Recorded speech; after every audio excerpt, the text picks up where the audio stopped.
আসসালামু আলাইকুম, আশা করি সবাই ভালো আছেন। আলহামদুলিল্লাহ আমরাও ভালো আছি। সো দেখেন, আমার কাছে মনে হচ্ছে সাপটা রাসেল ভাইপার সাপ।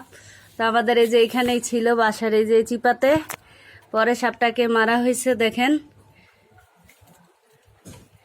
এই হচ্ছে সাপের অবস্থা। লেজটা ওই যে রাসেল ভাইপারের মতোই ছোট, আর ওই যে লাঠি দিয়ে বাড়ি দিছে, তাতে ওই যে তেল বেরিয়ে গেছে সাপের পেট থেকে। আর সাপের পেটে মনে হয় বাচ্চা আছে। দেখেন লড়তেছে সাপটা, তো একবারে হুবহুব রাসেল ভাইপারের মতোই তো দেখাচ্ছে।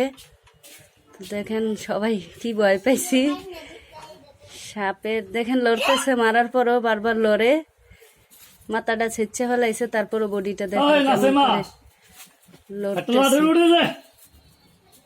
দেখেন কিভাবে লড়ে, দেখেন। তো দেখেন এটারে মারতে মারতে ছেঁচে ফেলাইতেছে, তারপরও নড়ে, ফাল দিয়ে উঠতে পড়ে, মাথাটা একবারে মাটিতে ঢুকায় ফেলাইছে, তারপরও দেখেন বডিটা লড়ে নড়ে। কি ভয়ই লাগে, কি একটা অবস্থা।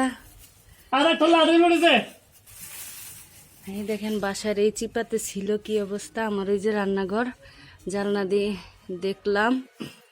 তো তারপরে এটাকে ধরে মারা হয়েছে মনে হয়। এটাই তো বাসার আশেপাশে খুঁজতেছে, কারণ বাচ্চা ফুটানোর জন্য জায়গা খুঁজতেছে।